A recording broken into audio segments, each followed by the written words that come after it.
তেসরা April 2025 supreme court প্রায় 26,000 শিক্ষকের চাকরি বাতিল করে দেয়।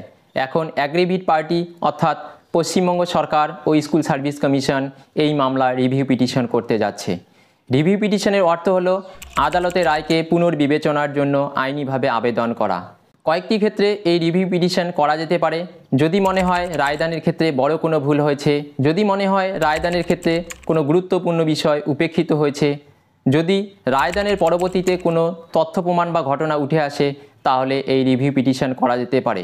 রায়দানের পরবর্তী 30 দিনের মধ্যে এই রিভিউ পিটিশন করতে হয়। এখন প্রশ্ন হলো, এই রিভিউ পিটিশনের পরেও যদি মামলার রায় অপরিবর্তিত থাকে বা রিভিউ পিটিশনের আর্জি খারিজ হয়ে যায়, তাহলে কি কোনো আইনি রাস্তা খোলা আছে? উত্তরে বলবো হ্যাঁ, খোলা আছে। সেক্ষেত্রে কিউরেটিভ পিটিশনের কথা উঠে আসে। যেমন আমরা দেখেছি রূপা অশোক হুরা ভার্সেস অশোক হুরা মামলায় এই কিউরেটিভ পিটিশন করা হয়েছিল। তবে কিউরেটিভ পিটিশন গৃহীত হবে কিনা তা 3টি বিষয়ের উপর নির্ভর করছে। প্রথমত, যদি ন্যাচারাল জাস্টিস বিঘ্নিত হয়। দ্বিতীয়ত, যে বিচারপতি রায়দান করেছেন তার বিরুদ্ধে যদি পক্ষপাতিত্বের অভিযোগ থাকে। তৃতীয়ত, যদি আদালতের অপব্যবহার করা হয়, তাহলে কিউরেটিভ পিটিশন গৃহীত হতে পারে। এখন দেখার বিষয় এই এসএসসি মামলা শেষ অবধি গড়িয়ে কতদূর যেতে পারে। ধন্যবাদ।